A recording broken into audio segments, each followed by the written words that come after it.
We definitely are trying to deliver a better experience. So we have a belief that today we need to be delivering a value proposition to the customer, at least it needs to be perceived by them as a value proposition. And we do that through the delivery of content.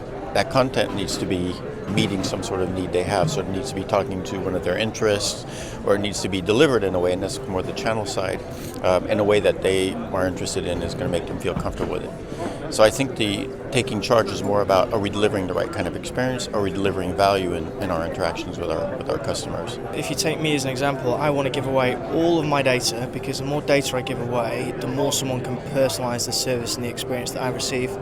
But I also recognise that not everyone has that disposition. And I think the trick and the clever bit is for organisations like pharma to understand how far to go and recognise the level that someone wants to give away that data for the level of personalisation.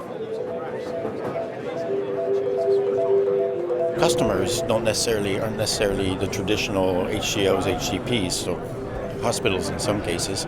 They can also be payer organizations.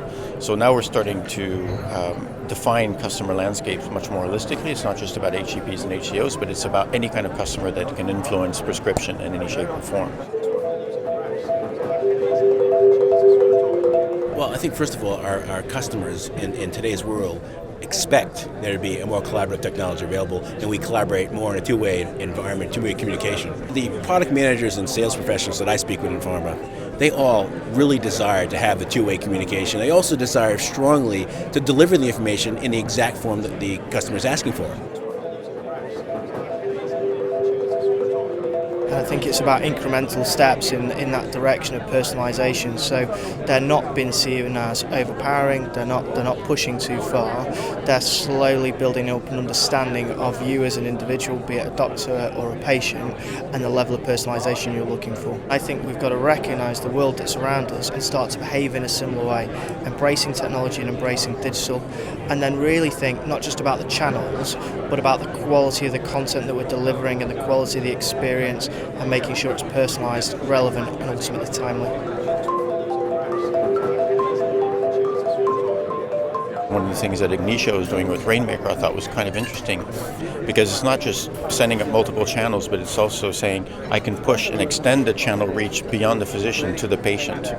And I thought was a really interesting concept, because then what you're doing is you're extending that reach to another customer that's not that easy to talk to, but you're also increasing the value proposition from an HCP or a physician point of view, because you're going to them and saying, I can give you content that you can actually then deliver to your patients. So it means that both for the rep or the customer-facing employee and the physician, there's a value proposition, that kind of an engagement. And I think that's where technology really helps, because it allows you to extend that in a very simple and efficient way.